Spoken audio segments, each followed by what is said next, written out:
Hello everyone, আপনাদের মাঝে আজকে কিছু আমি কথা বলতে যাচ্ছি। এটা হতে পারে আপনার জীবনের খুবই ইম্পর্টেন্ট একটা কথা। তাহলে আমরা ভিডিওটি শুরু করি। আপনার প্রকৃত বন্ধুকে জানেন? যে বন্ধুটা আপনার অগোচরে আপনার নাম রক্ষা করে। এই ধরুন আপনাকে নিয়ে কোনো জায়গায় একটা কথা হচ্ছে, সেখানে আপনাকে নিয়ে বাজে মন্তব্য করা হচ্ছে, তখন সেই যে স্থানে যদি আপনার ওই বন্ধুটা উপস্থিত থাকে এবং তাদের বিপরীত হয়ে যদি কথা বলে, তাহলে বুঝে নেবেন সেই আপনার প্রকৃত বন্ধু। আর এই যে আপনি যাদের এখন বর্তমানে সাথে পাচ্ছেন কিন্তু বিপদের সময় পাবেন না, এই সব বন্ধুদের কাছ থেকে সরিয়ে ফেলুন এবং দূরে যেতে বলুন।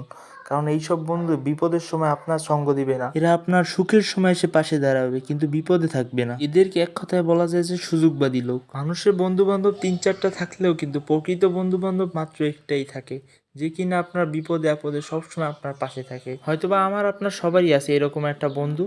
যাই হোক, আরও কিছু কথা বলতে চাই আপনাদের মাঝে খারাপ এবং ভালো বন্ধু নিয়ে। ধরেন এক জায়গায় আপনাদের বন্ধুদের আড্ডা বসছে, সেখানে আপনাকে নিয়ে এক বন্ধু মজার ছলে অনেক কিছু বলছে এবং আপনাকে নানান ধরনের অপমান করছে, আপনার মদ্যবিদ্যুতা নিয়ে অপমান করছে এবং আপনার বিভিন্ন কারণে অপমান করার শেষে যদি বলে যে বন্ধু তোকে নিয়ে কিন্তু আমরা ফান করছি, তাহলে বুঝতে পারবেন এরা কোনো বন্ধুই না। প্রকৃত বন্ধু তো সে যে হাজারো মানুষের ভিড়ে আপনাকে অপমান সহ্য না করতে পারে, সে সবার বিপরীতে হয়ে কথা বলবে। আরো কিছু ধরনের বন্ধু আছে যারা কিনা আপনাদের নিয়ে মজা হচ্ছে এবং এটা শুনে এসেছে এক এক জায়গা থেকে এবং আপনার কানে এসে বলছে। এইসব বন্ধুদের কাছ থেকেও দূরে থাকতে হবে ভাই।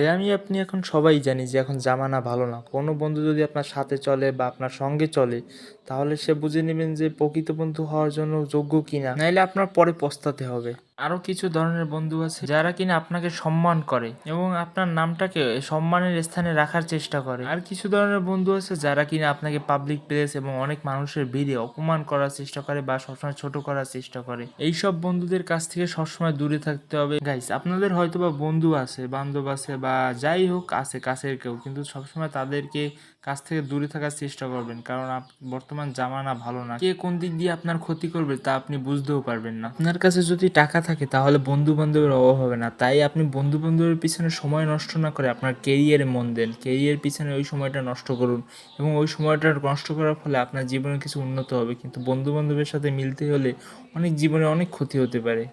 গাইস, আপনি ভাবছেন হয়তো বা কেরিয়ার উন্নত করবো কিভাবে। গাইস, আপনার পরিকল্পনা যেটা আছে ওইটা নিয়ে কাজ করা শুরু করুন না। আজই শুরু করুন, এখন থেকে শুরু করুন, ওইটা থেকেই আপনার সফলতা আসবে ইনশাআল্লাহ। যাই হোক, আজকের ভিডিওটা এইটামাত্র আমরা সম্পূর্ণ করতে যাচ্ছি। আরও একটা নেক্সট ভিডিওতে আপনাদের সাথে থাকবো এবং আমাদের চ্যানেলটা সাবস্ক্রাইব করে আমাদের পাশে থাকবেন। আর ভিডিওতে লাইক দেওয়ার কথা তো ভুলবেনই না। আল্লাহ হাফেজ।